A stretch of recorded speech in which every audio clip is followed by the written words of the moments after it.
him, and then so that's what I aspire to be like. Oh, dude, To that do guy, that. dude, I mean, dude, we're miss. For some, I should have started recording a minute ago because we got some good stuff we're having to talk about. But yeah, dude, freaking Matt, man, like he was here a few days ago, like doing his Yeah, yeah, seminar.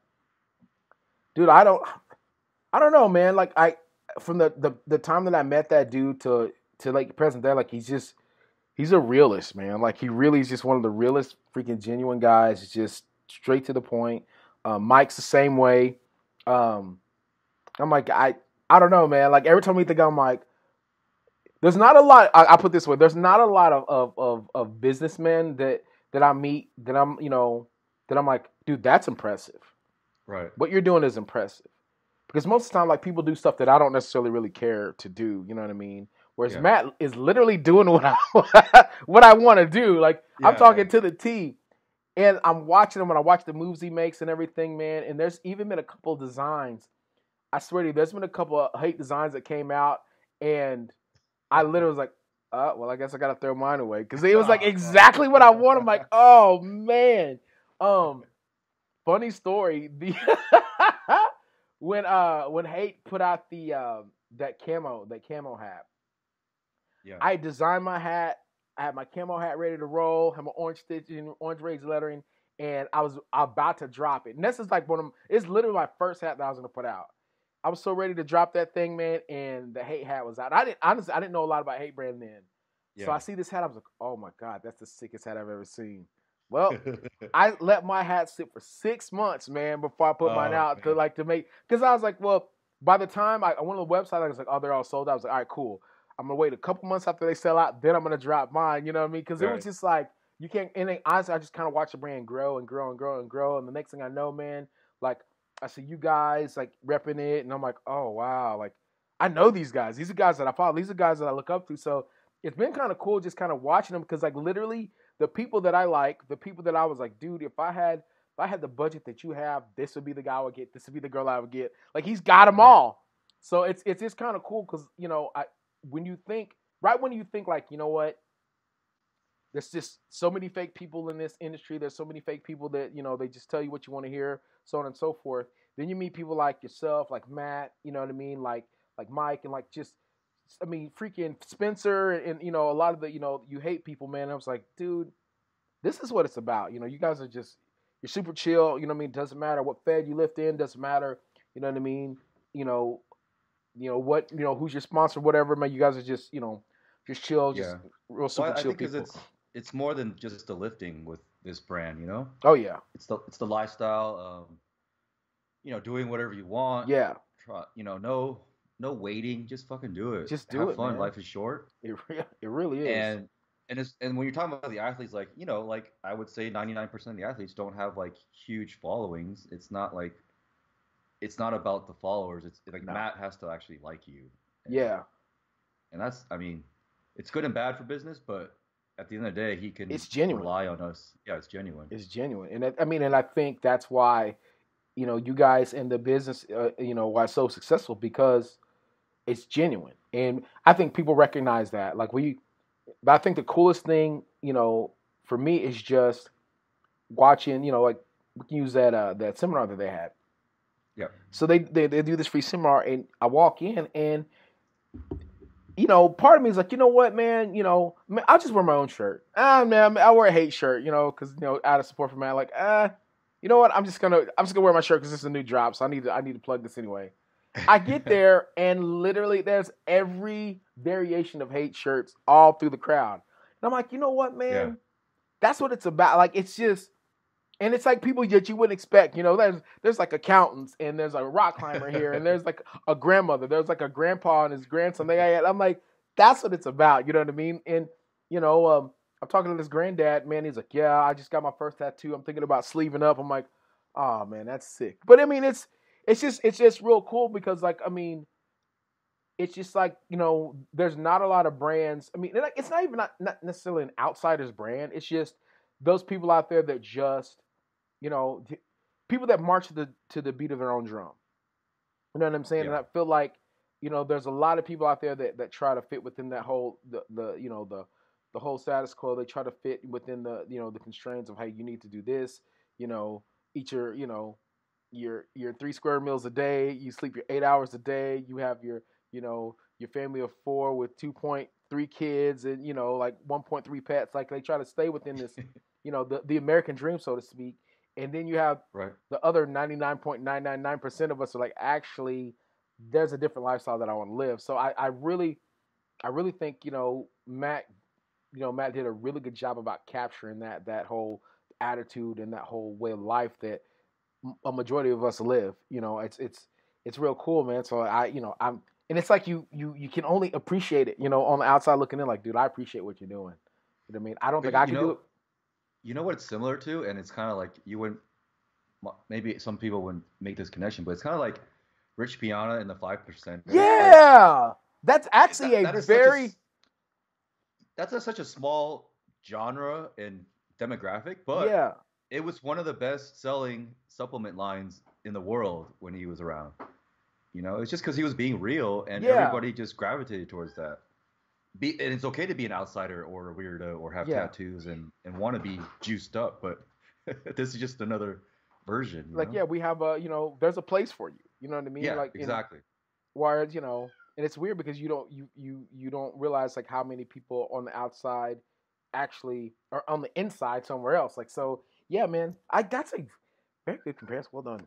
All right, man. So like, all right, so I've already just been rolling, so it is what it is. I don't even care. I was like, I'll send you whatever I have. You send what you have.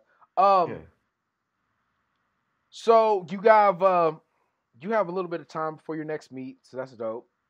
Like, my question, like, because literally all the questions I have are these things that I want to know. Like, so what do you do when you're not lifting? What do you do when you're not, you know what I'm saying, moving massive amounts of weight and all that stuff? Like, what do you do? So I'm a total homebody, and so this is really new, but like I just got out of a relationship, so prior to that, it'd be spending time with my girlfriend. But when I'm not in a relationship, like I love working. I love what I do because I have like, I don't know, like 3-4 jobs combined. Yeah. So if I'm not, so my day job 9 to 5 is I work for a company, and then my other job is online coaching. Right. And that's kind of like all day, all night. Oh yeah. All Sundays. Oh right? Yeah. And then I do 2 podcasts. Yeah. And then you add lifting and all that stuff. So there's not a lot of like extra downtime. So I pretty much Friday night, Saturdays are like my only days off technically. And honestly, if I'm not just chilling and relaxing, and going out to eat with friends, whatever, I like to just read books, read comics, be a kid. Oh, dude, I'm right? right there with you. I am right there with you. There's, I don't think I'll ever grow up. I've come to the realization that I don't think I'm ever gonna just like, you know what? I'm gonna be this straight laced, freaking, this nice, smart adult. I think I'm always gonna be a freaking kid. Even if I have kids, I think I'm just gonna be a kid. I was telling my dad, I was like, dude, I hope I'm a cool dad. I don't ask for much in life. But if I'm gonna have kids, I want to be the coolest dad. You know what I'm saying? Like, that's it. I think every kid had like one of the guys in the cliques that had like the cool dad or the cool mom. You know what I mean? And like, I always wanted to be the cool dad. So like, hopefully I can get that together and amass enough cool shit to be a cool dad. But yeah, man, like, yeah, I'm pretty similar, man. I spend a lot of time at home. Between home and the gym. This is actually going a year where I've literally been. It's been scary. Roll the dice, but I committed a full. I was like, this time last year, I quit the full-time cheerleading stuff and devoted most of my time just like to clients and trying to grow my brand. And while it's the scariest thing on God's green earth to do, it's one of the most fulfilling. I used to tell people all the time, like, for the first couple months, when you work a 9 to 5, a regular 9 to 5, my old 9 to 5s, I liked a lot of my jobs and they were dope, but they were jobs and I didn't necessarily feel like they were careers. And Right. you get to a point where you go to some of the jobs and it's not that you hate the job, but you hate getting up to go to work. Yeah. And now it's so weird. Now I don't sleep at all because I just feel like there's something to be done. Because now you don't necessarily have that steady check coming in. Like, you know what, you're fine. Your insurance is fine. Your benefits are fine. It's like if I don't work, I don't eat. You know what I mean? That 401k is gonna dry up. I don't know what's gonna happen. Like, you know, you think about all these million things, and you're just up. You're up and rolling. So like, you know, most of the time I might sleep 3 or 4 hours, and you know, maybe 4:30 rolls around. Like, all right, it's time to get something going, and or something will hit me at 2:30 in the morning. Like, hey, let me work on this design, and you know, I work on my design. I'm like, oh, this is dope. I think this is dope. But then I'm like, wait a minute, let me make sure that everybody else that I love don't have the same stuff. You know what I mean? So you know, you spend a lot of time when it's yours, I should say. When it's yours, same thing with clients, man. Like, you know, when I started, you know, I think once you get over, I think I really started taking it serious once I think once I got over like 20 clients, I was like, wait a minute, this is way more work than I thought. And I was like, all right, cool. So, you know, then I hear people like have like 60, 70, 80, 100 clients. I'm like, how, dude? No, like, I don't honestly, to be honest, I don't think that I could do more than 50. I don't think because I'm such a talker, number one. Yeah. Number two, of all my people, you know, I'm so, if they were all in the States, I think I would be good. But I only have about 30% of them that are in the States. Wow. Everybody else is either in, you know, they're either in Australia or they're in Europe. You know, I have a few in Asia, but I'm like, bro, because of how spread out my global clock is, there's no, hey man, I'll holler at you later. Like, it's like, all right, cool. As soon as my American people go to bed and they're done and I get done with their check-ins and all that stuff, I already had to start Saturday on everybody in Australia and in New Zealand. Right. Like, you know, and it's cool. I mean, the one thing I can say about, you know, when you're growing a client base is, I mean, your work speaks for itself. And you don't necessarily have to really advertise as much as, you know, some may, just because people just see what your people do and they want that. And, you know what I mean? Like, don't get me wrong, I don't have anything catchy like, you know, that huge Asian guy, you know what I'm saying? Like, you know what I'm saying? And, you know, I don't have a lot of zero stacked behind, you know, all my lifts. So like, you know, I have to make sure that my people. But you have world champ behind you. But at the end of the day, battle tested is battle tested. If you're grade A certified, if you're verified, it is what it is. Yeah. And you know, it's kind of cool. Is like the more serious I start taking the I guess the personal side of my business. I guess I can only think of it as when I started focusing on not necessarily making someone else money, but rather making my own money and my family money, then the you know, the priorities change and your focus changes, and you tend to kind of hone in and really try to focus on, you know, bettering your skills, you know. And I wish, you know, I joke around with a lot of my buddies all the time, like, dude, I wish I would have had a degree in, you know, exercise science or phys or something. Like I didn't, you know what I mean? Like, I one in engineering physics and one in marketing, one in finance. I have masters. You know, I was a business brain. You know what I mean? I can tell you how to grow a business all day. Yeah. You know what I mean? But when you start asking me about technique and anatomy, I'm like, oh, wait a minute. I'll get right back to you, you know? So you know, and I don't know. Do you find, you know, I mean, do you find that, you know, the more you know, the more serious you take, you know, dealing with your clients and their well-being, do you find that you spend more time doing more research and really trying to, you know, hone your skills than, you know, you say you would for your 9 to 5? Yes and no. I think your client base will also evolve as you evolve. Right. Because like you might attract one or two like people who really were into like anatomy or want to know every little detail. Right. But for the most part, all my clients are kind of like the same level, or like this what I offer. Right. So, but like at the end of the day too, I think as a coach or even as a lifter, I personally don't need to know why this muscle does that muscle. Like there's just a certain point where you just fucking lift Right. and follow a program, and you just put in work and avoid injuries and stuff like that. So Right. I don't want to get into the minutia of that because I think some people just need to just lift and Right. battle through some injuries and just earn their scars and have times where they don't progress, or sometimes when they are getting injured or stuff. So it's gonna happen. Oh yeah. So I think that's part of it, but I more talk. I put more value on how you treat them as a person. Oh yeah, And for sure. because there's dumb fucks out there who are coaches and they have a ton of clients. Man. And it's not, the clients don't know if they're smart or not. It's but if they treat them well and they're like attentive and positive, then that is a sign of a good coach, Right. whether they're good or not, actually.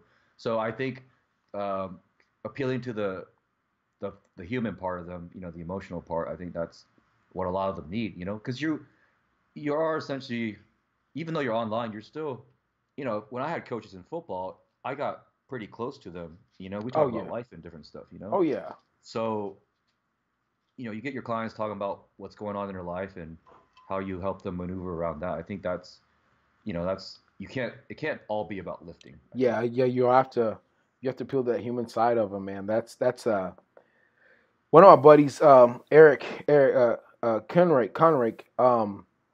He put it, man, on his IG. Oh man, it was like 3-4 years ago, and it was right when I had started lifting or whatever. And and he pretty much, I mean, I don't want to butcher it up, but he pretty much said along the lines of, all these people that are wanting to be online coaches, they just think they're going to earn a quick dollar. They don't realize, if you're doing it right, it's a full-time gig, Yeah. and you put full-time hours in.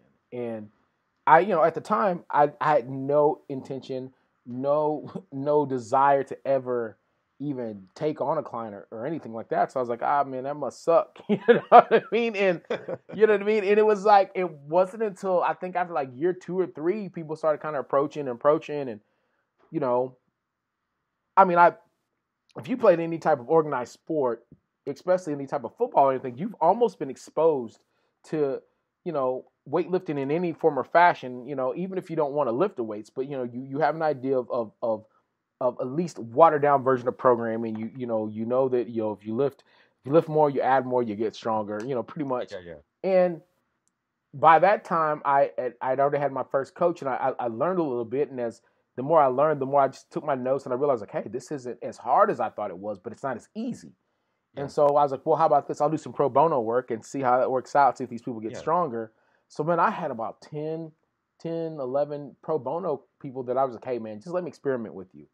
They got stronger, and it took me about a year of like, all right, I think I can actually do this, But then when people sign that dotted line, like, hey, man, I'm yours for X amount of time, like, oh, shit, it just got real.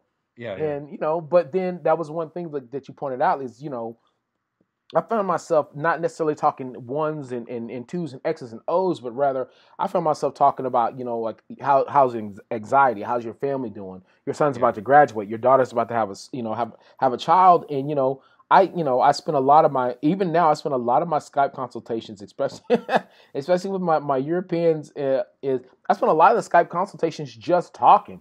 You know what I mean? And if they're lucky enough to have an iPhone, then a lot of times, like, we're FaceTiming, like, while they're walking around. Like, I got a couple in Amsterdam. They'll just be walking around kind of doing their thing. And I'm like, oh, what's that? Show me that. Hey, what's this? Show me this. And, we'll hit points where, like, literally they will wake up, at God knows what time it is for them. And it's, it's like, 8 a.m. for me. They'll wake up or they're like, hey, well, where are you going? Like, well, I'm going downtown Austin. We've never seen that before. All right, well, cool. Let me show you. So I'll take them downtown Austin. Like, so, I mean, it's been one of those things where, I wish one of these days, honestly, I want to be on max level in the fact that one of these days I really want to be able to meet a majority of my people. That would be absolutely awesome. Oh, all my Texas people, they, by the time I put this out, it'll be like, surprise, surprise. But my Texas people, I'm actually going to be doing a retreat for them, like, so they can all come come down and kick it. I'm probably gonna take them off floating, on the river and all that stuff, and just have a good old Grand Texas time and feed them and all that stuff, and bring a couple of. I no lie, dude. The most so far. I mean, don't get me wrong. I love my USAPL peeps. I love my IPF peeps, dude. But I went to that meet in Houston, that USPA meet in Houston, a few weeks ago, and I got to watch CC lift. I got to watch. Dude, I got to watch so many badasses lift. I'd never seen these people lift in real life. What is Ogden? And is his name? Yeah. I forget. Is it Alex? No. Ogden Mickelbus or something. Yeah. I just watched that dude pull freaking 400 kilo like it was nothing. I was like, you gotta be kidding me. You could have pulled 900 today. So I was like, and I saw this guy. I mean, because like I think Leroy the Machine was there and he was benching, and some other guy, some other guy came in there and just put on a show, dude. And I was like, oh wow, this is crazy. And like they're like in this like little town nowhere, Texas. I was like, hey man, I'm gonna have a retreat. Like I want to invite you guys. And so the more, and honestly, I have to. I'm a talker. I apologize. I have to really give you a shout out for this because honestly, it wasn't until Ryan, Ryan and I introduced ourselves to you guys, man, around this time last year or a little bit later than this time last year, in Anaheim, dude, that it really kind of snapped in my head. I was like, dude, because all I had ever known, and I've said it before, all I had ever known was like, oh, dude, these are USPA dudes. These guys are fucking huge. Like, I don't even, they probably don't even have anything to say to us. Like, you know what I mean? Like, I'm just, they probably got nothing to say. And then, like, dude, you guys were so nice and just chill and welcoming and everything, man. And for me, it kind of snapped. I'm like, dude, this whole time, I've been thinking, like, these guys hate us. They can't stand us. There's this big rift, this big divide, and it's not even there. It's just something I imagine. And I'm like, if I feel this way, and I've been in the game for a little bit, I can't imagine what these new people coming in feel like. They think there's just this imaginary rift, this imaginary wall that's between federations. Like, oh my God, you guys, you're USPA, we're USAPL, like you're missing the L. I don't know, like it's so stupid. And from that, like I lied to you not. From that point, and I don't know if I've ever told you this. But like from that point, I almost made it my mission. Like, dude, if anything, I want to be that guy that helps erase that divide. And I mean, I wish it weren't, so to the point where, I mean, I think the most amazing thing would be fucking, it doesn't matter if it's USAPL, USPA, let's just have a fucking big meet. Let everybody come in, grind out. If you're worried about who's going to get what record or whatever, how about this? You put freaking unsanctioned. Yeah, make it unsanctioned. Or if it's that important to you, put 2 USPA judges and put 2 USAPL judges and let them rotate. Or you could put 2 of each out there and just let them just do their thing and just have a good time. Because I think at this point, it's about the culture and it's about the sport. And it's about it's about what we're losing out on, man. And we're losing out on some good people. We're losing out on some good lifting, and we're losing out on some good community and good opportunities for, lifters like yourself and myself to actually go and just have a good time, make some actual decent money from it. I mean, because at the end of the day, somebody's making money, but it's not us. You know what I mean? So, like, somebody's getting paid. Like, these meets get bigger and bigger and bigger and more extravagant and more, more amazing, but somebody's making that money. It's not me. My singlet looks the same as it always has. You know what I'm saying? Like, I don't have any rhinestones on or anything. So there's that. But yeah, man, I never really got a chance to tell you to your face, man. Like, thank you for that. Cause it really kind of changed my perspective on a lot of stuff in terms of just how to view, how I viewed, the relationship between, cause I'm like, dude, aside from the only big time USPA dude I really knew was Brandon Allen, go figure. Yeah. And you know what I'm saying? So that was my representation. So I was like, damn, dude, if they're all like Brandon, why the hell are we tripping? Like, that's one of the nicest guys I've ever met. And then, like I said, when we met you guys, I'm like, oh shit, yeah, I've totally missed the boat on this. I missed the mark completely, man. So so here's my thoughts on it. Like me personally, I think, because I just grew up lifting and bodybuilding and just being in the gym. And before powerlifting, it didn't matter if you were on or off or whatever. It's just a love of weightlifting. And even when I was competing in bodybuilding, that the whole natty, not natty thing. It was just never occurred to me. Right. So I've never had that mentality of like segregating and being like, better than the other. And I think in our culture nowadays, the negativity is coming from such a minority. Yeah. But if there's 10 good things and one negative thing, usually the negative thing gets blown up and gets talked about more. Because people just like to gossip and argue and I don't know why hating on people is so much more popular than praising people. And I think most of that is just the people who are doing it are like not the best lifters, not the very strong ones. Oh yeah. And they're the ones who are just, I don't know, jealous. They're not putting in the work. They're not, they don't respect the weight, the grind. Oh no. So I think the people at the top, weight is right. Respect right. all the things. Shit, like it's actually in the people behind it. It has nothing to do. The lifters really can't do anything about it. I don't think. Right. For the most part, And so yeah, if we're trying to like grow powerlifting, get it like try and mainstream, like we can't have all this divide and everyone talking shit and putting each other down. If we're gonna try and get on, I don't know, ESP, and if that'll ever happen, but to get more unified.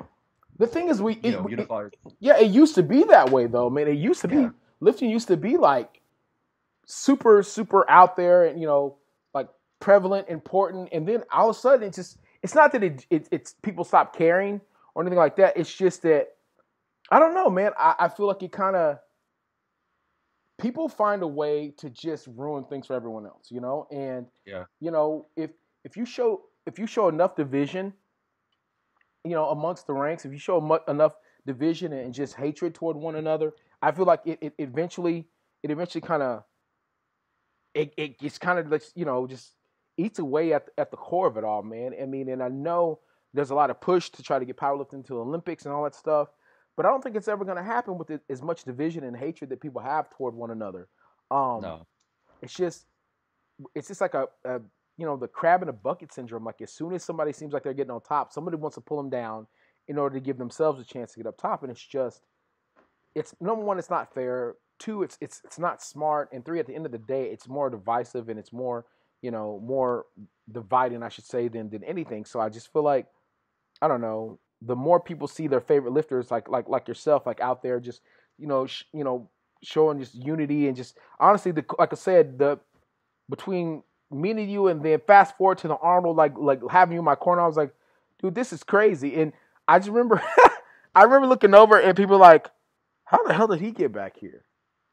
And the part that I think the part that really kind of drove home, like, it doesn't matter where you're, like, it doesn't matter, where you live, how you live. It's just, like people are people and my people are my people. That's it. Was when at one point I'm having probably the worst meet of my life, and I look over and Ed Cohn's there, you're there. I'm like, this really isn't that bad if you really think about it. Like, I might be having a shitty day, but how many people are out here having the shittiest meet of their lives? And, they have the GOAT sitting right here, and they have a future GOAT right next to them. Like, that was probably, don't get me wrong, I wasn't in the greatest of health conditions, but I laughed to myself at least 3 times when I was sitting back there. I'm like, dude, this is crazy. Like, I can't even be mad about it. You know what I mean? But Ed is a big influence on me, because if he's still in the sport and he's everywhere, and he has no judgment whether you're USAPL or IPF, all that, because he's done both too. He's done them both. And he's been the best at both. Yeah, it's you find it very rare that someone talks bad about Ed. And so I think that's kind of like what I try to emulate, is because what does being an asshole do for me? Like, nothing. No, it does nothing at all. And at the end of the day, it's just, I found it's more exhausting to be an asshole. I mean, you really have to think of why you're pissed off, and you got to hold on to that. You know what I mean? And like, for me, I'm just like, I don't really hold grudges that well, and if I try to hold a grudge, it takes me. This is no shit. I have to write it in my notes on my phone to remember like why am I pissed off at a person. Because I'm Right. like naturally, I just kind of let it roll off my back. Like, it is what it is. I'll pray over it. Yeah. I forget about it. Let's move on. I mean, there's way too many things for me to laugh at, to have a good time with, and just enjoy than there are for me to try. I have to find reasons to be mad, and I feel like people. Yeah. I feel like people in general, you have to find a reason to be angry about something, and then once you find that reason, you have to hold on to that reason for for so long. I mean, it's even. I mean, hopefully none of them at me or any of them message me. But even every ex that I've ever had, like, all right, well, okay, I'm the king of okay. You know what I mean? Like, as I mean, thank you for the time. It's been real. You go your way and I go mine, and that's it. You know what I'm saying? Like, if our paths cross again, cool. I can't be mad at you. You know what I mean? Like, it is what it is. But for me to be mad, it takes a lot for me to be angry. And once I find that point of anger, it's a wrap for everyone and everything around me. So I'm like, why go to that point? I don't lift mad. I don't hardly do anything like angry. Like, it's just I'm not an angry person, and I feel like it takes so much energy to summon up that anger and to recall whatever it is that made you angry, and so on and so forth. So yeah, man, it's and I think I don't know how, but I tend to gravitate toward those people that are like that. You know what I mean? Like they're happier people, and I feel like birds of a feather tend to flock together. I mean, and I feel like the happier people that I've managed to associate myself with and gravitate toward, I feel like they're the more people that are on the more of the successful end of things, regardless if they're the upper echelon of lifting, or if they're one of the better businessmen or businesswomen out there. But I've tended to just kind of gravitate toward those people that just have more of a positive spin, a positive impact on things. So yeah, I mean, like, I obviously, like, we all have our opinions, and while I have my opinions and I'll state them when I think I need to, or I want to just rant, I'm not gonna try and defend myself against someone else who wants to argue with me. Like, there's no point. I'm not trying to change your mind. This is what I feel. If you don't like it, it's okay. I don't hate you for it. And if I don't like someone because of how they are as a person, or I heard stuff, whatever, I don't say anything bad. I just ignore them, or I don't go around them. Don't go around them. And I think it's like that's like the easiest thing to do. It honestly is the easiest thing to do. I mean, and honestly, people aren't dumb. I'm a firm believer in people aren't as dumb as they try to make themselves out to be at times. They'll play dumb, but they're not dumb. And if you tend to avoid a person for so long, eventually they kind of get like, you know what, either that guy doesn't like me, or just I'm not his cup of tea, or whatever. But eventually they just kind of learn to just, hey, you go your way, I'll go mine. I just, I'm the same way. It's so much easier just like, you go your way, I'll go mine, and we're good. Instead of like, hey man, let me try one more time. Let me try one more. Like, why? That's just, you just can't, because then you get pissed. You know what I mean? And I don't know if you're like me. It may take a lot for you to get angry, but once you're angry, it's a wrap. So, I just try to just keep my distance and just kind of do my thing. But yeah, I'm with that. This is a question I do have for you, because this is what I like to ask people. So when was it that you actually realized that you were stronger than like just? I mean, I know you did the bodybuilding thing and everything, but high school. But in high school is when you realize, like, dude, I'm stronger than the average person. Yeah, because so I played football in high school. I played freshman year. So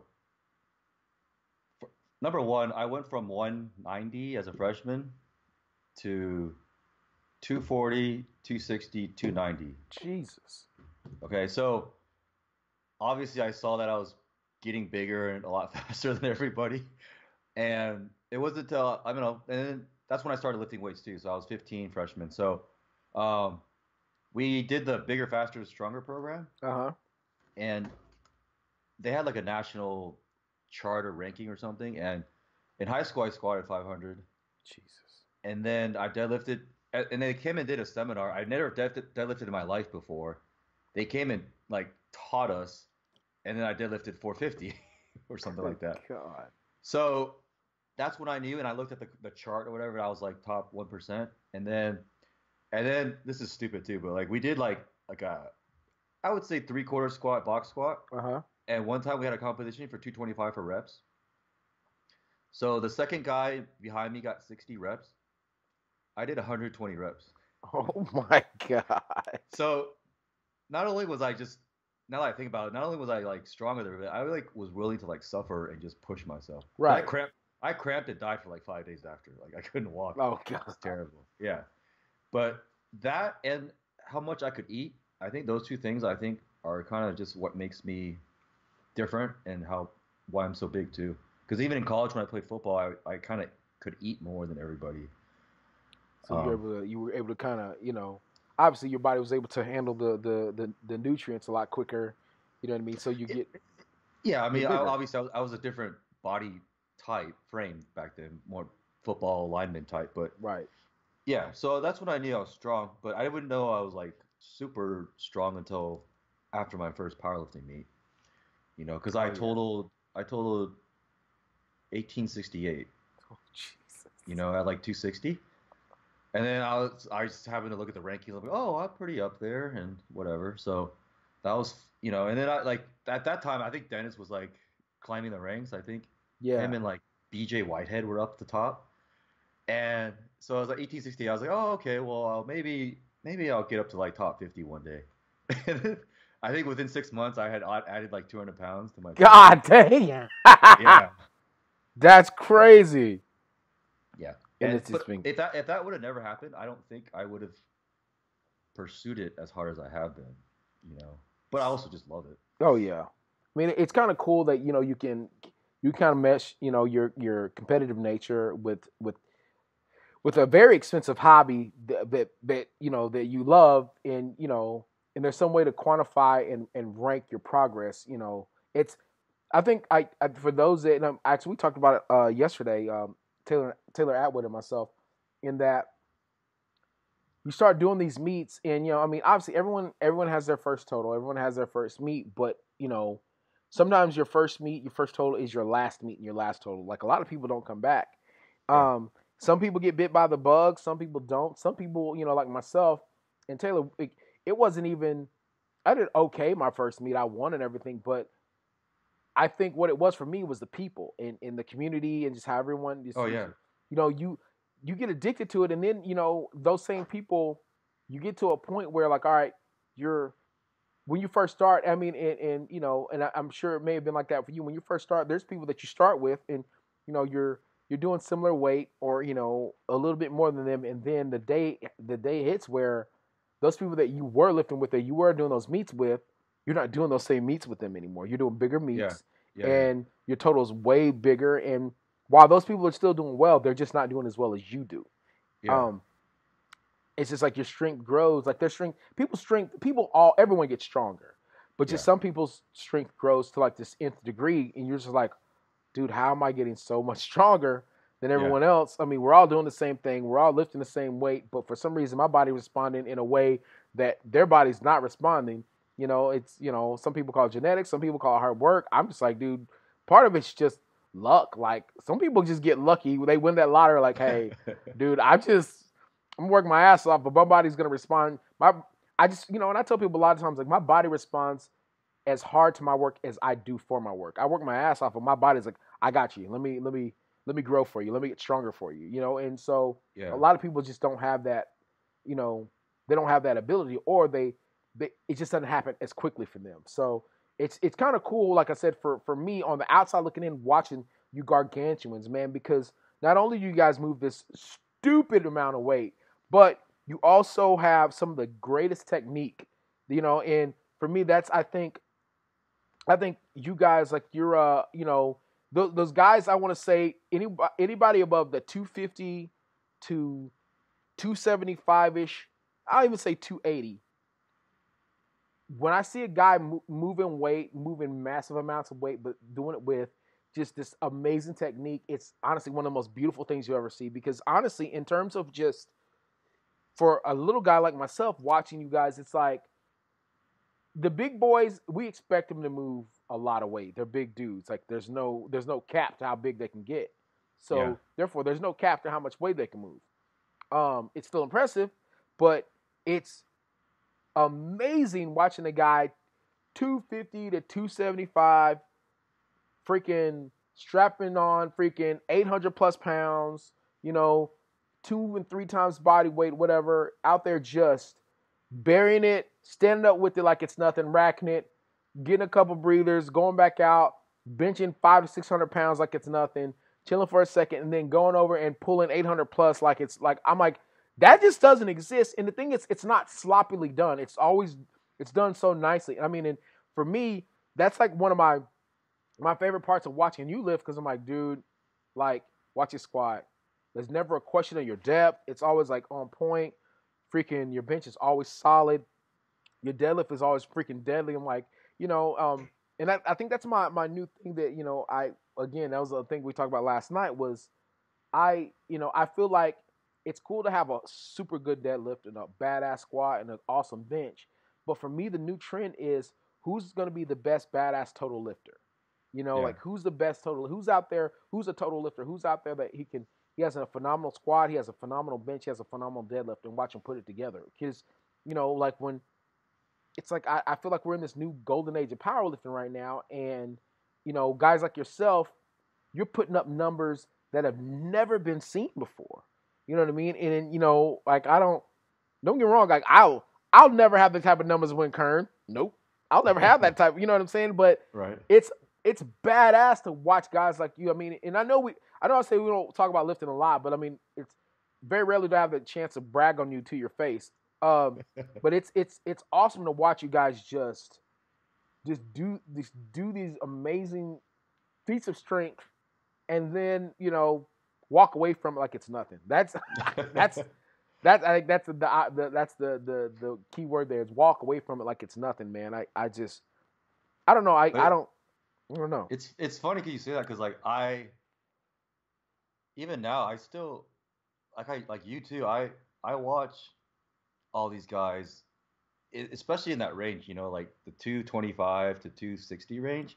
I try to not take my body weight out of it, but guys like Larry Wheels, Kevin Oak, Andrew Herbert, the 242 class is just the best combination of size, leanness, like they're ripped and their strength, and it's just it's just like if they they're the types who, if they did another sport like football, they'd be like running back, linebacker, right, or hockey, they'd be killing people. So I think that's just a great size and weight. Oh man, for an all around athlete.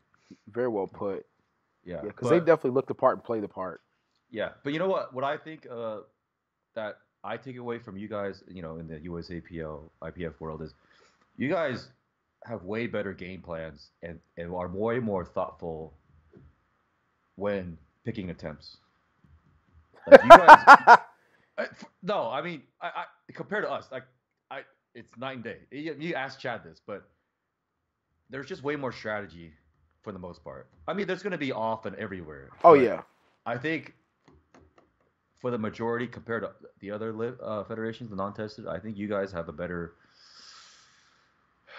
more realistic expectation of your lifts because, and it's because of the drugs. Because a lot of people are so deluded and have this crazy myth or belief that if they just rest a little bit and increase their drugs, they're going to magically peak way more than they did in training, and it's just going to all come together on beat day. Really? Yeah. That's crazy. But yeah, because they think like, there's some drugs you take only the last few weeks, and it's like it's going to like boom. But honestly, take it from me and everybody I talk to and people at the top, and I've been taking steroids for 10 years. Other than like my first year of taking it, there's never been a time where like I'm off and then I get back on. And it's like, oh yeah, I feel it. Those gains are gone. All right, it's just like, oh, I think I feel it. Oh, whatever. But it's never like this switch. But all these newbies or people who don't realize it, there's no magic. It's not that instant. It's not Popeye eating spinach. It's not Captain America. So, but I really think people could learn more from you guys as far as planning their the training and the peaking and then leading to the meet attempts and stuff. Yeah, it's I the one thing that I learned just from the longer I'm in it is it's like it's so hard to pinpoint how your body's going to react to anything, you know. I mean, and while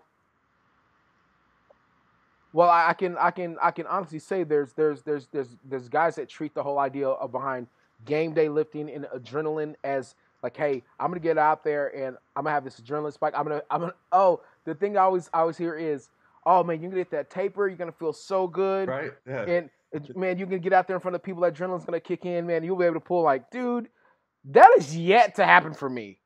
Like, yeah. like the one time that I was hoping that was gonna happen is my final pull at the Arnold, and I shit myself. So no, I don't think that happens the way people. Well, they're expecting you to have like this adrenaline dump 3 times at the time you wanted to exactly. Like that's not gonna happen. You might get one good one, and that's you. If I'm gonna have one, please God, let it happen for my final squat. Like I just, you know what I mean. I don't subscribe to that actually happening for anyone, man. So like, I just feel like people, they have these, they have it in their head that some divine's gonna happen, some divine intervention's gonna kick in, and some miracle's gonna happen, and all of a sudden they're gonna have the strength, rather than just, hey, this is what I've done in training, this is what my stats speak to as in terms of what I should be able to do based off of my training, my black and white training. Yeah. So this is how I'm gonna plan my attempts around. And the thing is, I will say this in terms of like, I guess the USAPL, IPF side, there's like 2 or 3, I would say, per weight class, maybe 2 or 3 like guys in contention to win. Whereas you guys have about 10 that it's anybody's game, and and that's the part that's just like, I think that's the most.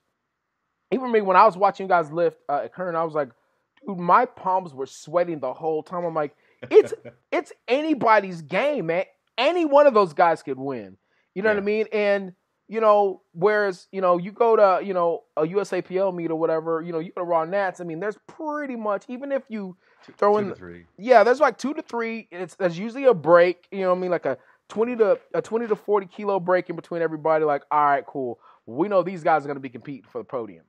Shit, not like that. Not on that other side. I'm like, God dang, anybody could win. And it cracks me up because I'm like, dude, I think when you got to the second deadlift, I was like, all right, cool. All right, just, I mean, like, I'm talking to you like you can hear me. I'm like, all right, just, you know what I mean? Just relax. Let's do this. All right, let's finish strong. like you can hear me. But I just remember, I'm like, man, I was looking at like all the, the nominations coming in. I'm like, all right, well, this is going to be interesting. And you get through squats. I'm like, all right, not bad. We get through like halfway through benches, like, dude, like even with a cushion, this could be anybody's game.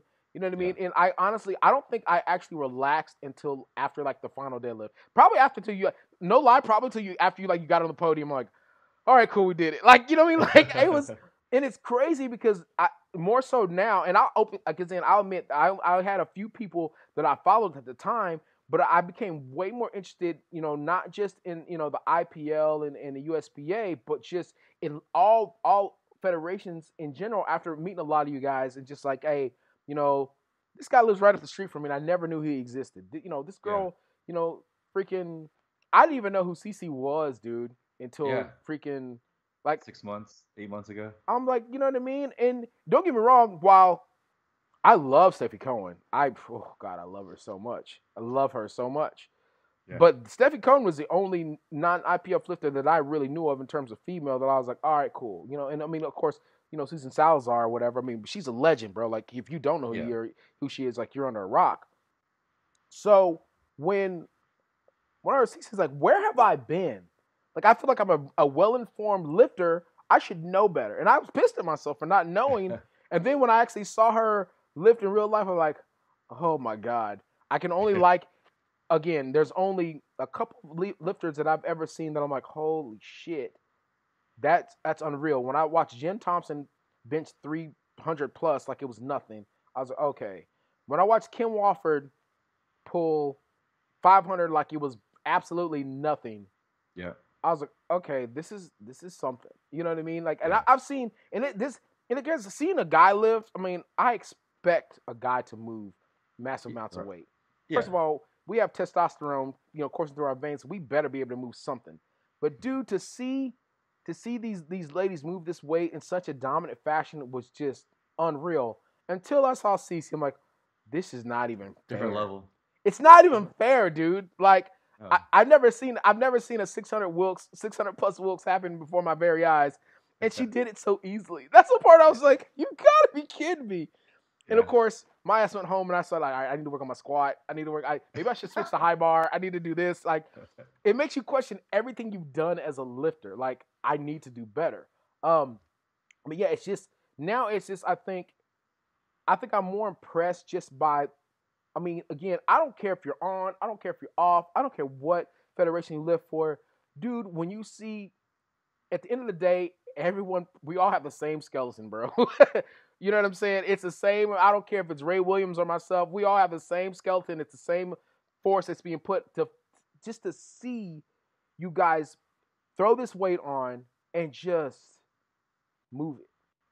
That's just it's insanity, And I think more so now in terms of just badass. It's crazy to say that, but it's true now. I think I know more badasses, in the USPA, IPL side. Like, it's just crazy. And, I mean, like, I was watching Kern. I'm like, all right, let's go, buddy. All right. Who's next? All right, let's go. Like, I was just yelling for all these different people. And it's, like I said, it was cool, like, getting a chance to, to have you in the back, like I said before, at the Arnold, and then getting a chance to meet JP.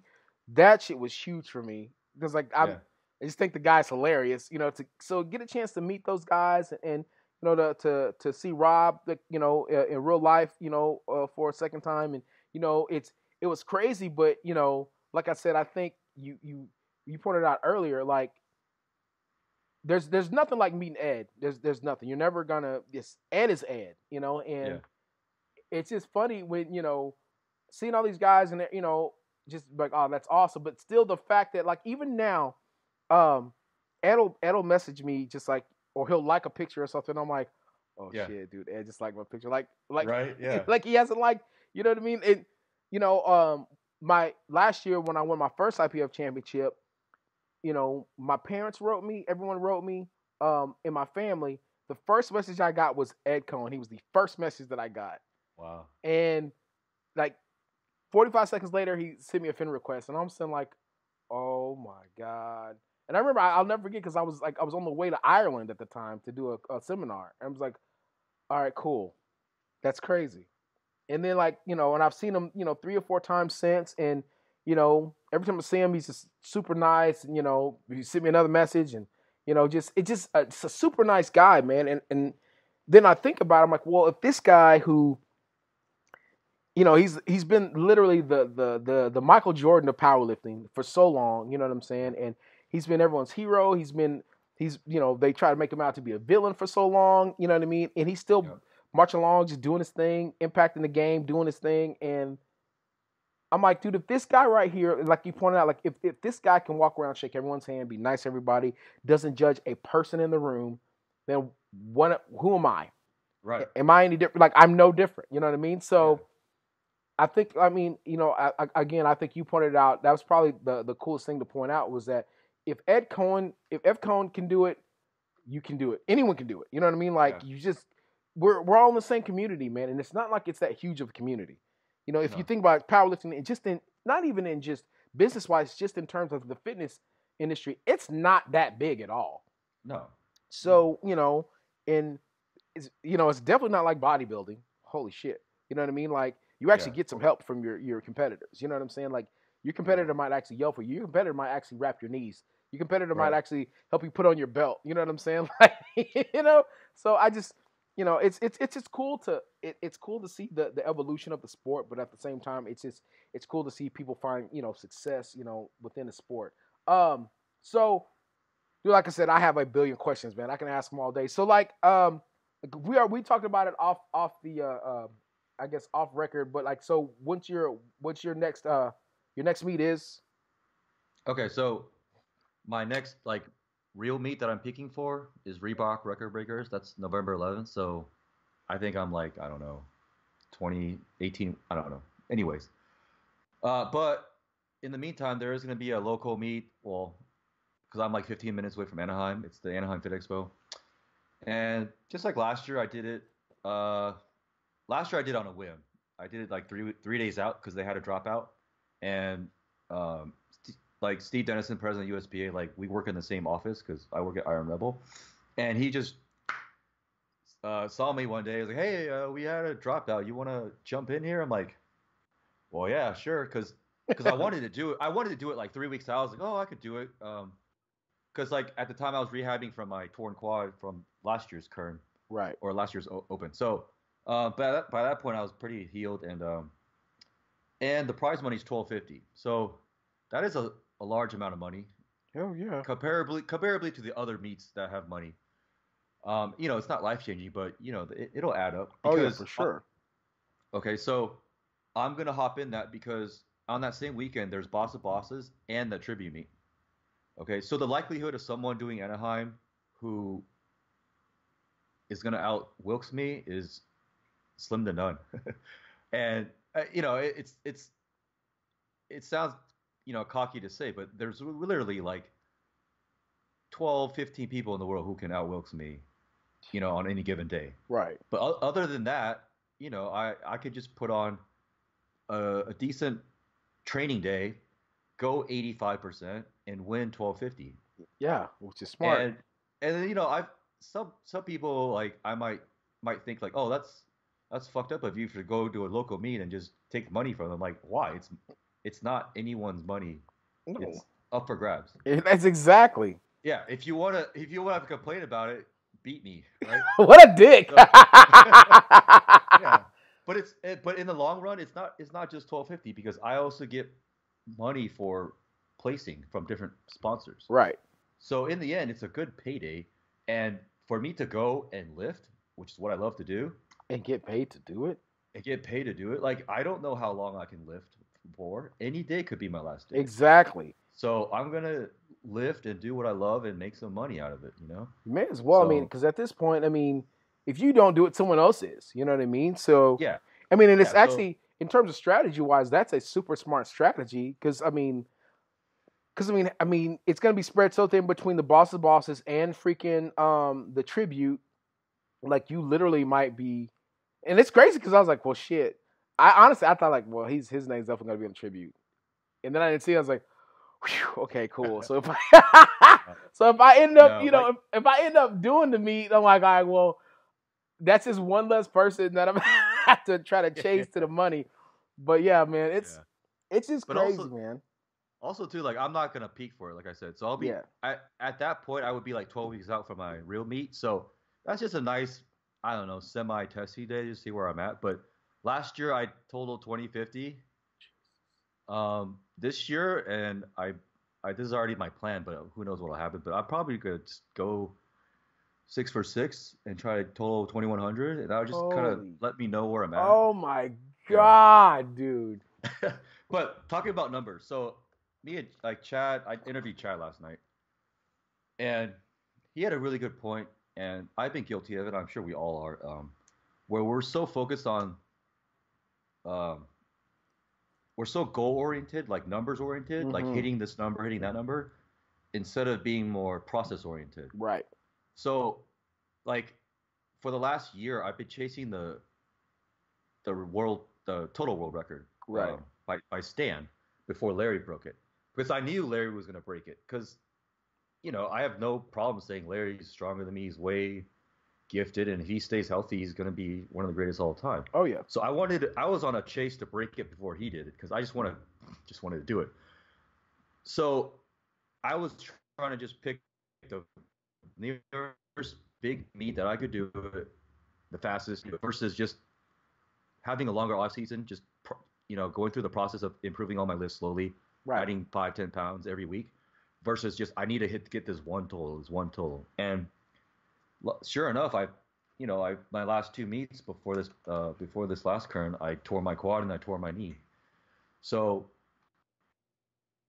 it's really important that I get back to just making little gains every week versus like a big end result. Obviously, I have a big end result in my mind, but you have to have a plan of how to get there. You can't just be like, all right, in 6 months I want to add 100 pounds to my total. Well, how are you going to get there? Yeah. Jesus. Yeah. So for me, I have like I have certain rep maxes that I know that are my PRs, right? So Right. I want to break those slowly and get to them. Man, That's that's how smart. you kind of Like, it's just being patient, man. I think I was looking on IG earlier, and I forget the guy that they say is like, yeah, uh, it was like, yeah, you can get strong as hell. It's just 15 years of slow and steady progress or something like that. I was like, that's actually the most true thing, like, and it's crazy because like I honestly, this is something we talked about the other day was everything that I'm doing now, or I should say the stuff that I've done, all my PRs, they're all things that I like right now. Okay, I can use Worlds for example. All the numbers that I did at Worlds, those were honestly the final numbers that I had written down 2 or 3 years ago. Like, I want to be able to squat at least 620, 630. I want to be able to bench at least 480. I want to be able to pull at least 700. And after that, I was like, all right, cool. Once I'm done with that, I think I'll be good. My thing is like I just always want to be able to hit 1800 and whatever. Yeah. And I never thought, to be honest with you, I never thought that I'd ever be like, oh, I'm gonna look at 1900, a 2000 total. I just never imagined that would ever be the case. Well, before we ran into kind of our cramp wall, a brick wall. That was the goal, going into Worlds was at least 1900, which is I'm like, what? Because it wasn't like you said, it wasn't necessarily like, oh, we're gonna aim for this huge number. It was like, all right, based off of what we've done. Yeah. I think we were like 1801. I think 1820. Then we were like 1850 or 1855, something like that. So it's like, yeah, 1900 that's not a far cry based off of what we've done before. We've always left weight out there. So I'm like, all right, cool. Yeah. So it's not necessarily like I'm never married. I always tell people I'm never married to a specific number ever. I'm married to the idea of making gains per session. Some sessions suck. You know what I mean? And so, in those, I have to be married to the idea of having amnesia when needed. I have the greatest amnesia known to man when it comes to lifting. I completely forget that. Like I was at a point where, we were moving 705, 710, we're doing that for doubles and triples. And 2 weeks later, I can't even squat 620. Like wow. I can't even, dude, I couldn't even unrack it. I'm like, what is going on with my body? And and I still to this day don't know. I don't know what happened. And it was one of those things where like you have to. It's one of those things where I don't need spotters around me. I'm just gonna get in one of these. I'm just gonna get in one of these cages. You know what I mean? I'm gonna just set my old shit straps as low as I can get them, and I'm gonna get up on this weight. I'm gonna move it. I don't care. Like, I don't want anybody in this. And I remember I went to the gym. It's like 230, 215, and I was like, dude, I got to do this. This is for me. I got to. Like Monday I couldn't even get 620. 2 weeks ago I was doing 100 pounds more than that. What's going on in my life? Yeah. And and it's one of those things like once you get over, like I honestly, I think I let it get in my head. Like once I got over like 34, 35, I was like, oh dude, I'm just getting old. Yeah. And so I was like, maybe it finally hit me. Maybe I'm just getting old. Maybe that's it. And so I was like, I got to figure something out. So of course I went in there and turned the music up as loud as I could get it. Freaking just, I never lift with my shirt off. I just had a belt, my sleeves, and that was it. Just my belt sleeve and some shorts, and that was it. I was like, dude, if I don't walk out of here having squatted at least 700 by the end of this night, I guess I'm just not walking out of here. I'm not leaving this gym until I was bound and determined, Yeah. And I think I worked my way up to like 650 and 650. Like I remember for me, it's not, again, I'm not you. So a jump from 585 to 650, Well, that's huge. That's huge for me. Like, not huge, but it's big. Yeah. Get out of here. Anyways, so I was like, dude, I'm like 6 plates plus 25 some change. No big deal. No big deal. Let's just do it. Let's get it out of the way. And I remember I put it on. Like, I don't know what I was thinking. I was like, dude, whatever. I just want to just do it. You know, you just want to get it done. Yeah. 650 felt like a feather. Because I wasn't going to break it up. I wasn't going to go 625. Last time I touched 625, I literally folded in half like a deck of cards. I was like, I'm not going to do it. So, did it. And I was like, all right, cool. Well, let's go ahead and just do 675. But as soon as I put 675, and I'm like, wait a minute. 675, I may as well said I did 700. It's the same shit. It all hurts. Dude, it all hurts. It all hurts. So I was like, all right, let's just put 705 on and call it a day. Put 705 on, and I think I may have peed a little bit. I can't remember, but I remember it. I stood up with it. I was like, all right, cool. I'm good. I'm good now. I'm going to rack the weight, and something tells me, wait a minute. What if you're severely overweight? If you're more than 10 pounds over, this doesn't count. So then I go tiptoeing over to the to the scale, and it was like 213. I was like, thank God, because if I'd have been like 215, I promise you, Andy, I would have stayed in there and just probably got on the treadmill until I dropped under 215. But it's one of those things where you can easily hurt yourself if you're married to a number one. But if you're married to the idea of just self-improvement and getting better, I don't think there's anything wrong with it. I think there's those times as a lifter where, you know, there's no substitution for heart. There's no substitution for your want and desire. But I think that comes with experience. That comes with time. Yeah. You being able to know what your body's capable of as a seasoned lifter. I don't advise any newbie to try to do that for sure. But I mean, has there ever been a time? Like for you, has there been a time where you know, it's just things weren't clicking and you just almost had to go back to the drawing board and start over? There was a time when things were clicking with my deadlift, but I didn't necessarily have to start over. So this was for LA Fit Expo 2016. So this is my best raw meet ever. I went 9 for 9, 2193. Dear God. So my last 3 deadlifts, before that, my squat was just shooting up. It was just going crazy. Like every week, every other week, it was going up. And then probably 5 weeks out, my deadlift just kind of stalled. I failed 800 3 times, like 3 different workouts. So I'm like, what the fuck? Because prior to that, I think my best was 832. So, you know, Chad was just, you know, this was like the first time I like it stalled like that. So Chad just had to like talk me off the ledge and say, you know, you can't progress on every lift all the time consistently. Right. You're probably overtaxed, you know, lifting too much, too hard. Because I also at the time, probably before this meet, after this meet is when I actually dialed it down. But I would always go more than what Chad gave me. I always jumped the numbers, 5, 10, 20, 30 pounds. Jesus. And so I think it caught up to me, and it was wonderful that happened, because it was a great lesson. Because so going into my meet, I'm like, fuck, I failed 800 3 different times. Well, I don't know what I'm gonna pull. So Chad we just gave like a conservative opener, was like 750, and that flew up, and I think maybe not 750, like 760, and it flew up. So I'm like, oh, this is good. And I think we went to 814, 821, and that flew up.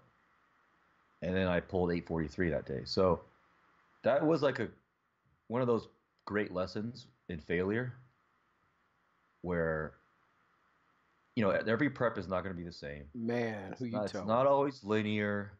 Your body's not always going to respond the same. I'm getting older. I'm 33, gonna be 34 now. Oh, you're a young buck. Not compared to our listeners, but yeah. So jeez. That was definitely a great experience in failure. Yeah. Yeah, it's like it's just crazy, man. You start just realizing what you and your body are capable of, and you know the thing that I started realizing is it wasn't necessarily the older I got, but the more I started realizing that, you know,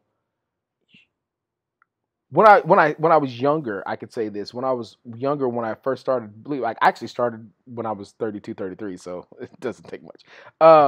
But when I started, I was just it was so much volume, you know, and I think a lot of it was just, you know, me or I should say, my coach is really working on me developing a higher degree of strength retention.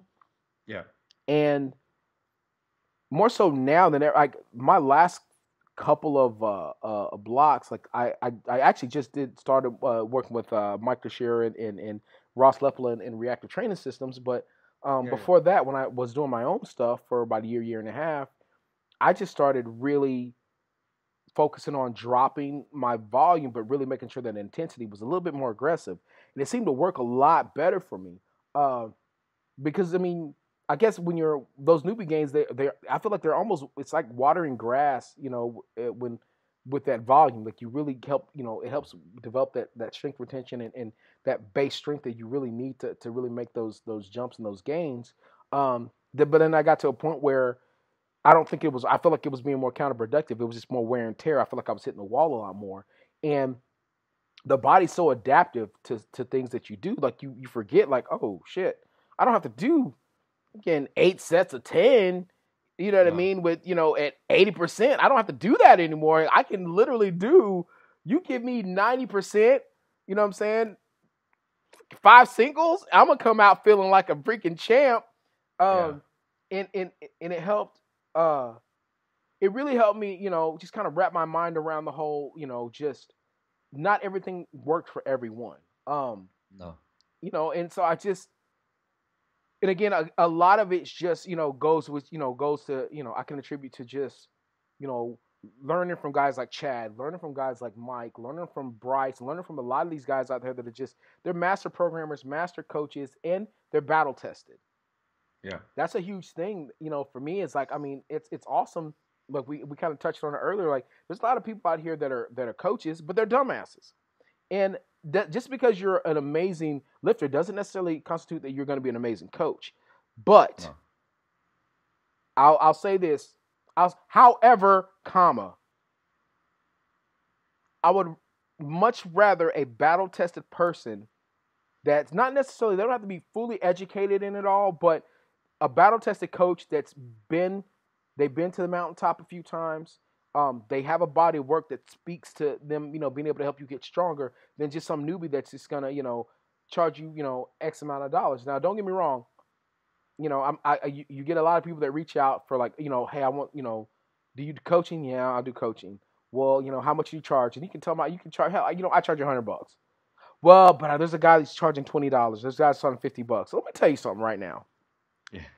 I'm going to go on record as saying this. You're going to get what you pay for. Yeah. You're going to absolutely get what you pay for. There's people out here that are making a living writing you some cookie cutter programs. And if all you got to do is just go to the same gym with the same person that's doing the same system, you're going to be the exact same thing, just different numbers. Yeah. And there's people out there that are actually like, busting their asses to give you something customized for you to get better. Now, granted, not everybody's the same, and and not every coach has like 50 or 60 different programs, but they're gonna make sure it works around you. Yeah. But then that's where we, kind of recalling what you said about having a dumbass as a coach. They're gonna give you your custom program for $20 to $80, whatever it is that they charge you per month, or for that full program, they're gonna charge you that much. And then that's it. You get nothing else. That's all you get, including the lack of strength. You might get a few newbie gains, but a lot of that, I believe, it's placebo effect. You get something new, and you think, oh my God, I'm getting stronger. You're excited. Yeah, you're excited. You're excited, something new. Yeah. You have a program. Yeah, you have a program. Most people are just downloading them off the internet and just hoping that it works. So, and I'm guilty of that. When I first started, I was downloading everybody's stuff, trying to figure out, like, hey, is this going to work for me? Yeah. But at the end of the day, you're going to get what you pay for. If you're trying to get a coach, there's a reason why, the Juggernaut guys have a ton of clients. There's a reason why the RTS people have a ton of clients. There's a reason why guys like Joey Flex have a ton of clients. These guys are battle tested not only in the realm of competition, but they're battle tested in the realm of coaching, and they have a lot of people that speak to their success.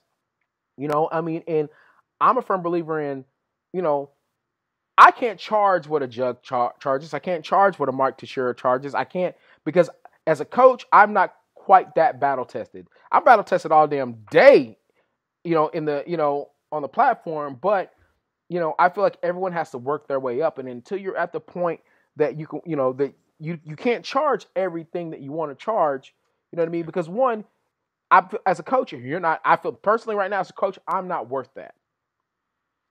I'll be honest with you. You know what I mean? I'll become that, but I feel like as a, I feel like you get what you pay for. You're going to get quality work from a quality coach, and you'll get charged a halfway decent price. But at the same time, as that coach gets better, so does his methods. As his ability to get you stronger gets better, so does his methods. And at the same time, the more I begin coaching, the more people, the more clients I get, the more I start reaching out to other coaches, and I work on my skills a little bit better. My methods get a little bit better. Therefore, the time that I spend, while I would think that it would go down, it actually ends up I end up spending more time on each client now because of the whole idea behind. I want to make sure that I'm covering every stone, that no stones left unturned, that I'm really making sure that I give them quality. And it doesn't necessarily hurt for me to kind of dig in a little bit deeper to make sure they're getting just a little bit extra out of it. Now, with that time comes, time is money. You know what I mean? And I don't think people understand, I couldn't go like, hey, Andy, will you coach me? And expect like, all right, cool, $50. If you're like, oh yeah, $50, I'm like, all right, so first of all, what kind of discount am I getting? Because that's got to be the hookup of a lifetime. Because I know for a fact that that's not what you should be charging. And personally, if a dude were to come to me, or if I were to go to somebody and ask them to coach me, and they only charge me $50, I'd be like, all right, so what are you not going to be giving me? You know what I'm saying? And then people, they, again, you have to do your research and everything. But I mean, there's quality people out here, but there's a reason why the good people have a pretty large amount of clients, because they're good. You know what I mean? Yeah. And you know what I mean? If, like, I'll be honest, I mean, I liken it to Jordans. I told one guy, he's like, well, do you feel like that's kind of expensive? Like, I tell you what, you go to the store right now, you get you a pair of Jordans, or you go to Payless and get you a pair of whatever. Yeah. You tell me the one that you feel like you're going to get more out of. And you know what? And I'll leave you alone after that. If you feel like you can get more out of that Payless shoe, then by all means, you go buy that Payless shoe. But I guarantee you this, you're going to have to buy 2 or 3 pair of that Payless shoe. Right. And I'll still be rocking my same Jordan. I was like, I'm just being honest. He's like, so you consider yourself a Jordan? I was like, yes, I consider myself a Jordan when it comes to this coaching shit. I'm not going to say that I'm the greatest. Don't get me wrong, but I don't at all think that what I'm giving people is trash. You know what I mean? Yeah. I don't think at all the programming and the coaching and the care and the time that you invest into your people is it's cheap. You know what I mean? Like, if you want something less than $50, you better hope that they're putting out an ebook. Cool. Yeah. You know what I mean?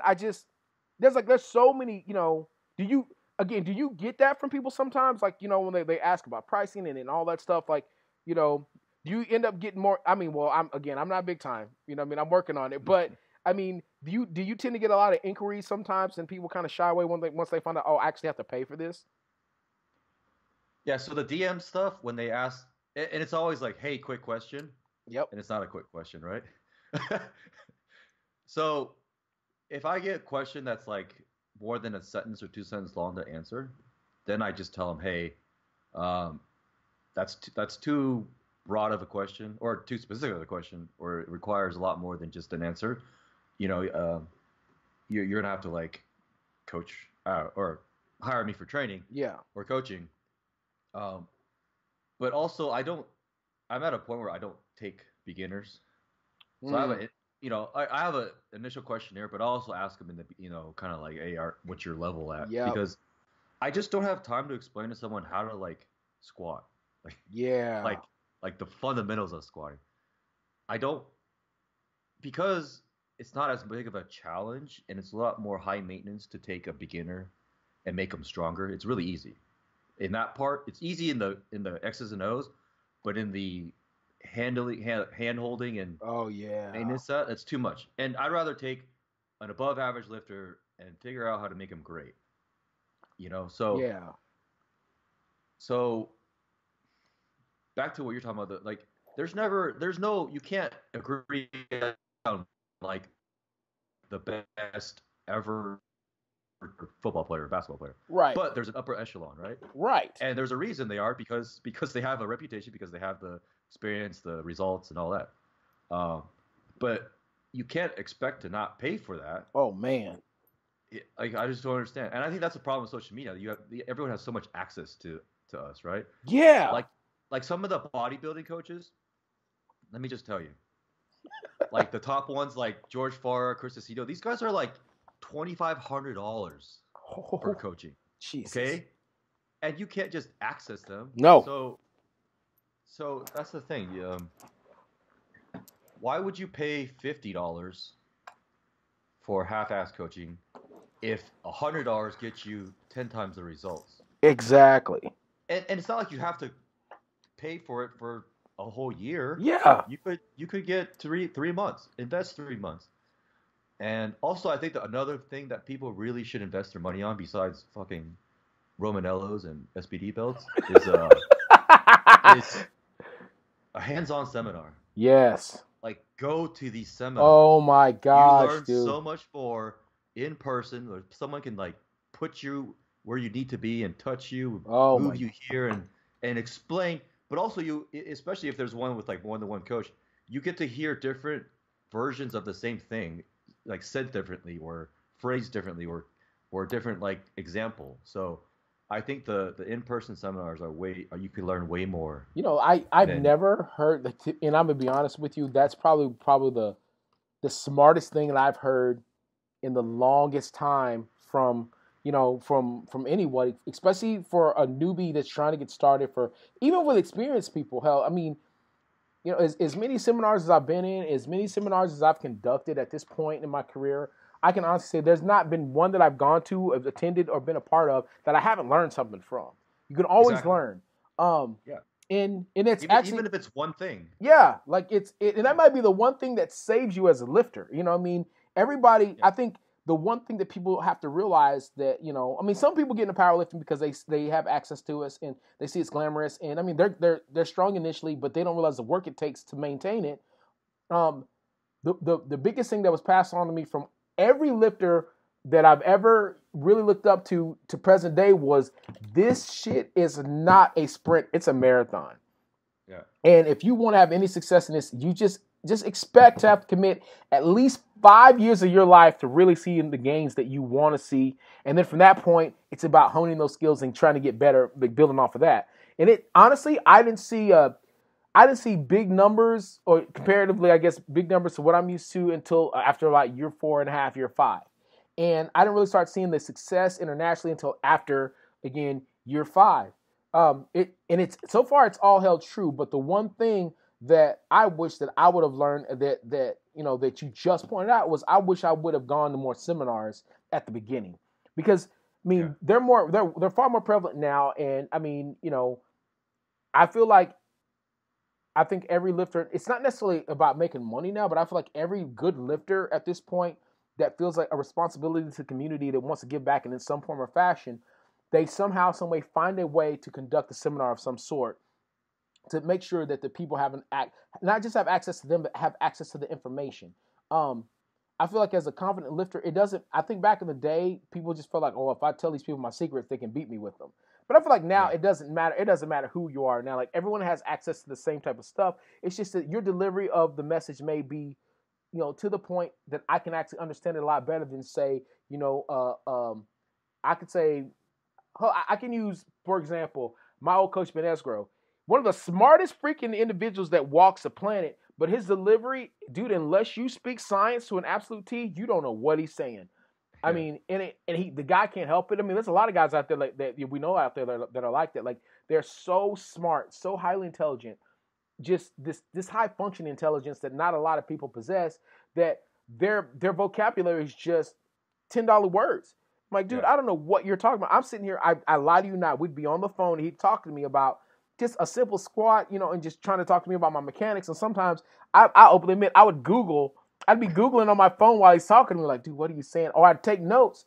And so when you get a guy out there that, you know, that you follow, that can speak in layman's terms and, you know, can just tell you, hey, man, get your ass down. Like, well, how do I do that? Well, you would do this, and make sure you break at the hips. Well, what do you mean by breaking the hips? Oh, I mean this and this. Like, you know, like, I didn't know what breaking the hips was. I didn't know what bracing meant. I didn't know any of that stuff, dude. So I would have to, like, I would get off the phone with Ben. I'll never forget that. I would get off the phone with Ben, And this is when he and Ryan were they were both running de novo. And I would call Ryan. I'm like, hey, dude. So he's saying break at the hips, and he's saying descent, and he's saying all this. Like, dude, what does he mean by that? He goes, oh, okay. I said, dude, you got to just break it down in dumb terms so I know what he's talking about.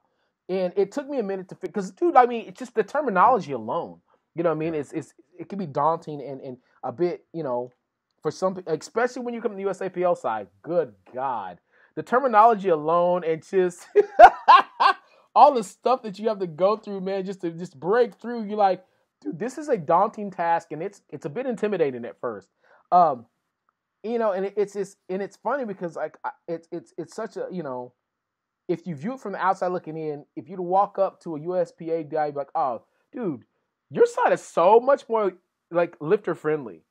You go to USAPL guy, like, all right, cool. So how many degrees do I need to figure out what you guys are talking about? Like, it's so, but that's just kind of the nature of the beast. But then again, you pointed out that really good fact is like, earlier, like with the whole USAPL thing and everything, like it's just everything seems to be so calculated, and it's almost like you have to be, that's just honestly, it's the culture that's just the culture that's been breeded on one side. It's a very calculated federation. Everything's very, very calculated. Everything's very methodical, and then, with the USPA side, it's just like, dude, they look like they're having so much fun. God, they look like they're having so much more fun. You know what I mean? Like, their numbers are so huge. Those guys are having so much fun. What's it like to use a deadlift bar? What's that about? Like, I just, like, it's crazy. But again, it definitely rings true in that you can get a chance to go to these seminars. You can go to a lot of these different things, and you're provided with this information from all these different people that you follow, all these different people that bring up these awesome and valid points that you have an opportunity to learn before you even step foot. I would say after your first meet, maybe hit a seminar, and see how much more information, how more comfortable you feel going into that second meet. Because at the end of the day, like you pointed out earlier, it's an investment into your future. It's an investment into your hobby, because people don't believe once you get bit by that bug, bitch, you're spending money from the time you start to the time you end. Again, I'll keep saying it a million times. I'm not big time. You know what I'm saying? I don't have hella sponsors like you do, but for the rest of us out there, the other 99% of us out there, like, you're spending money from the time you start to the time you end, and like it's, I don't know, it's, you don't necessarily have to have a lot of disposable income, but the disposable income that you do have, if you're really serious about this, about this powerlifting stuff, man, you're going to end up spending a lot of your money, going to meets, making sure that your gear's fresh and all that good stuff. So yeah, man, it is what it is. I don't know. But, I mean, dude, I literally taken up so much of your time. My bad. That was good. My bad. I'm not working out today. Just get some cardio later. So. Jeez, that's literally. I've just been freaking working on this knee this whole time. So, I will. Okay, I'll get out of your hair, but I'm gonna ask you my questions. You know what I'm saying? I got to do that. All right. So, the tradition is gonna continue, people. All right. So, if you were stuck on an island, you've had plenty of time to think about this now. If you were stuck on an island, what's 3 things that you would take with you? What kind of island? You know what? Any island. It doesn't matter. It won't be Manhattan. Wi-Fi? You know what? It's your call. You can think outside the box. I just know that the island won't be Staten Island. It won't be it won't be an industrialized island. We'll just say it's just a deserted island. You have 3 things. See, I'm the guy who's like, well, how did I end up there? And what did I have to bring from the house? But okay.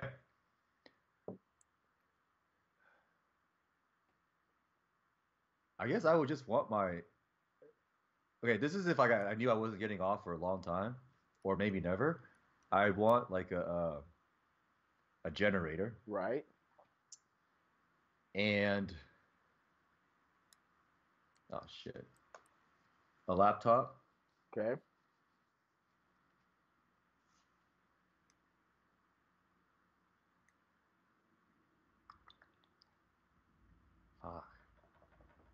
And like I don't know, a knife. Fuck. I mean, yeah, I'm with it. My as of right now, I would say for me, I would have a generator. It would have to be. And I mean, the thing is, like, there's really no rules to it. So I Right. would just say, like, I would go with if it's a deserted island, I would assume that we're near water. If we're near water, I would have to have like some type of hydro power generator, and then of course, I mean, clearly I would want a laptop.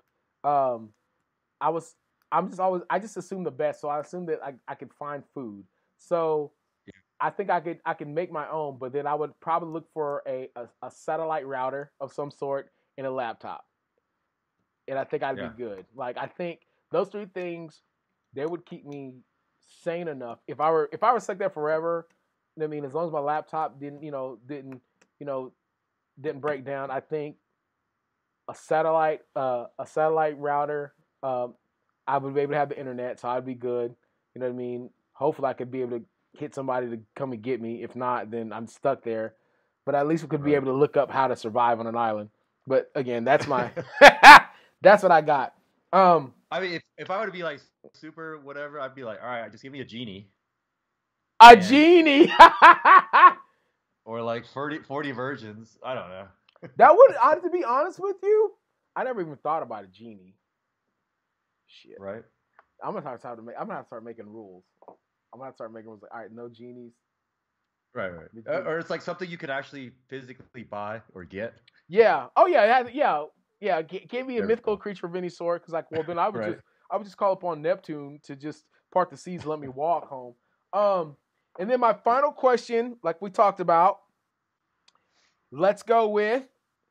So, stuck in an alley, guy's got a gun to your head, and he tells you, Andy, you can sing any song that you want, and I will not pull this trigger. But you've got to get the song word for word. It could be a rap song, it could be anything you want, but if you get this song wrong, I will pull the trigger. Is there a song that you know, any song that you know that you could recite word for word that you would live, or would you mess up? Or do you not know any songs that would you mess up? And I'm very bad at lyrics because I always just. Yeah, I'm bad. You're gonna die. I'm gonna die. Fuck. Let me I think. don't know. Let me see if I can help. I'm trying to think. Are there any? God, I'm trying to think of some songs that I'm good with. The Fresh Prince of Bel-Air. I could recite that one all day.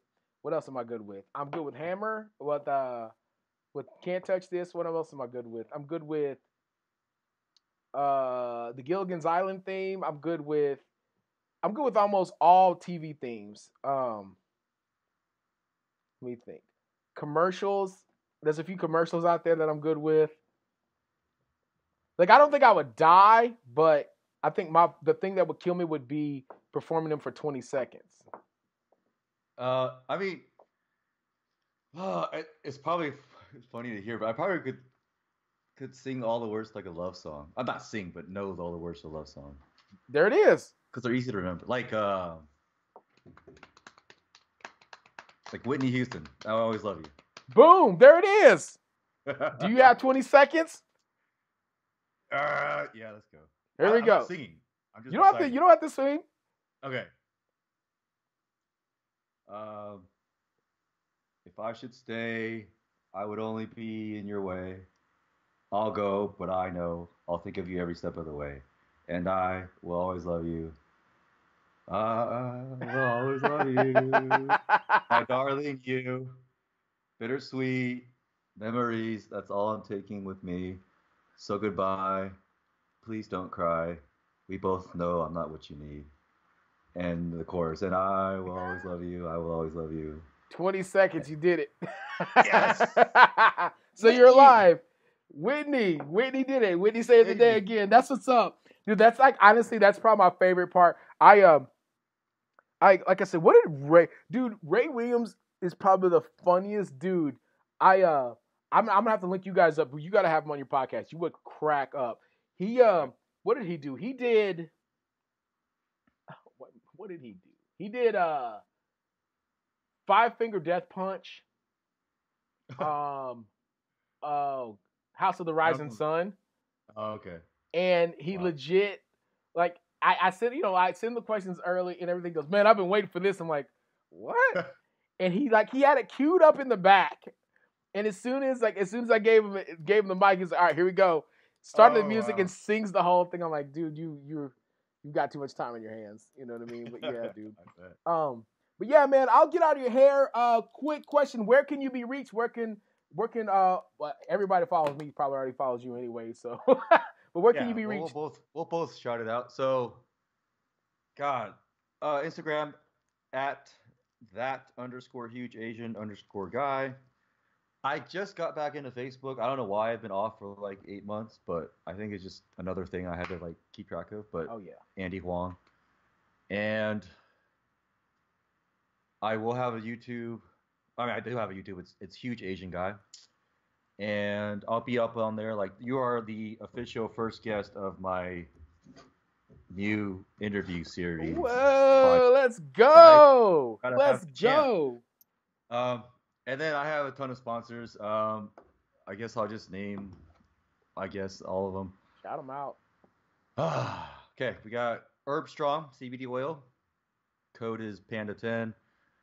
Food Prep Meal Company. It's 44 Love. Panda10. Virus, singlets, compression, all that good stuff. Code is Huge Asian. We got Iron Rebel. Code is Andy10. If you guys like Ammonia, my sponsor is Skullsmash Ammonia. That shit is so strong. Woo! I use that at Worlds, dude. Golly. Yeah. Code is Huge Asian Guy. And then what else I got? Hate Brand Goods, our boy Matt. Code Panda. And I just joined RP Strength, who is now the official dietitian of the IPF. Go figure. Hey, man. Did you know that? I saw that. I'm like, well, hey, I saw the news. That means, though. What? What does that mean, though? That means you're about to become an IPF lifter. That's all that means. I don't understand. Like, what does the federation need a diet? I don't know. But anyways, so RPS Strength, diets, templates, training workouts, training templates, code Andy10, and I'm sure I have more, but I'm sorry if I forget them. But shout out to A7. I'm not sponsored by them, but I love those guys. Oh, they man. take care of me. I know you all love them, and they're on the rise, Dude, Tatiana and Jason, man, shout out to everybody at A7. They show so much love, man. Thank you guys so much. Seriously, that's crazy. Dang. Okay. Now you? Oh, yeah. So mine is very, very short. You can reach me at everything is LS McClain at LS McClain LSMCCLAIN. Twitter, Facebook, IG. I make it real simple.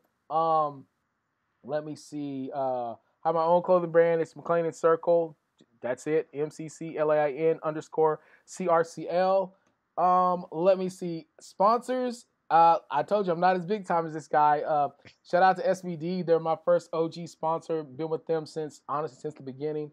I don't have a code. I need to get one, I guess. De Novo Nutrition. Been with those guys for 3-4 years now. Shout out to those guys. I think I have a code, but I don't know what it is. I'm sorry. No worries. Just buy the stuff. You don't need a discount. Just buy it. It's good stuff. Let me see. What else is there? I mean, man, I got to give a shout out to my people at LVD again. And I'm not sponsored by LVD, but they showed me so much love, man. That's like family. So I got to give shout out to LVD. I got to give shout out to the boys at Caffeine and Kilos. They've showed me love literally since I started lifting. I mean, in good Lord, there's nothing that their sponsors athletes have that I don't have, man. Like, they make sure that I stay laced. Again, we're gonna shout out Tatiana and Jason at A7 because I mean they're doing amazing stuff for the lifting community, and they just continue to just keep getting better and better and have a quality product. I mean, there's honestly, like Andy said, like you can literally go down the list. I mean, the list goes on and on. Same, shout out to Hey Brand, freaking Matt and Mike and all those guys, man. They've shown me love since I met them, and I mean, I think I can speak for Andy and myself. We're both in a position, man, that I mean, far more people take care of us than we really deserve, but they continue to do so. And for you guys out there, man, I I cannot express how grateful I am for all the help and for all the support, man.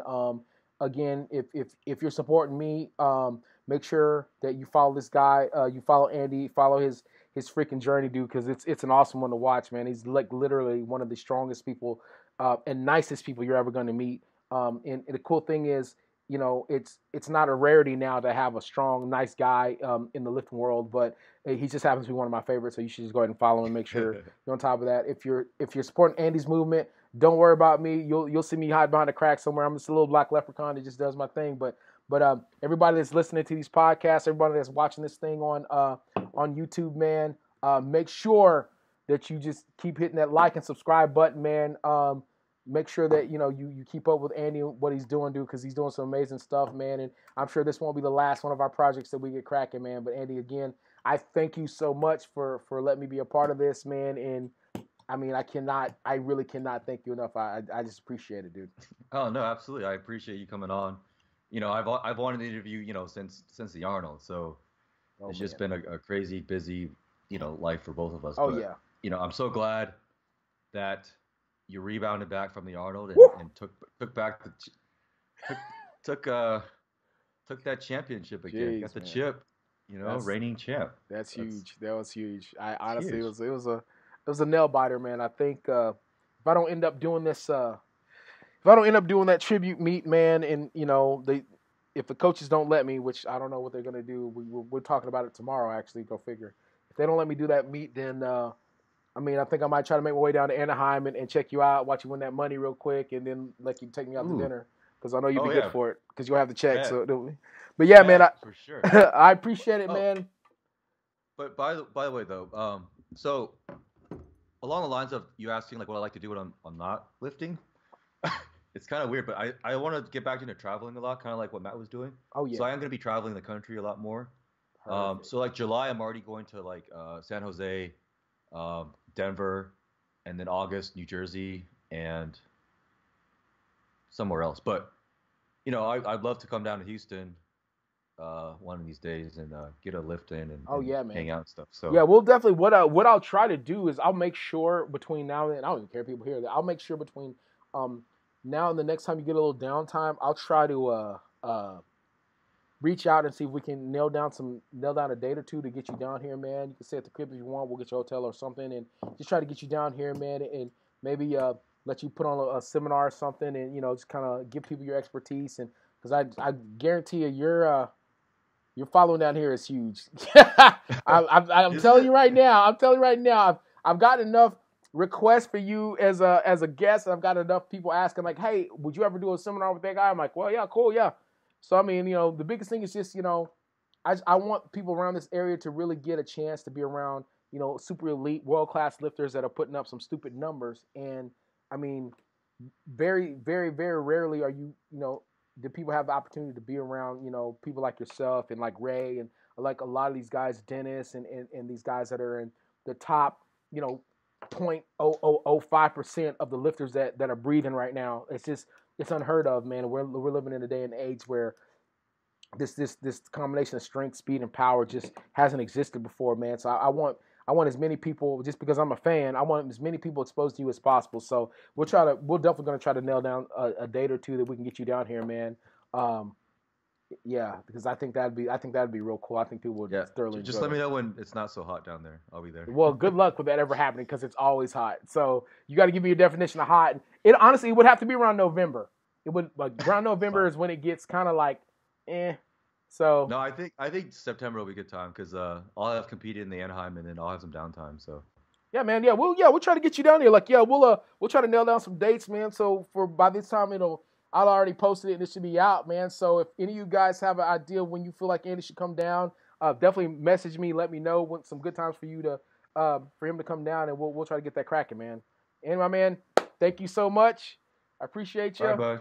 All right, man. We'll hit you soon, brother. All right, have a good one, bud. Bye.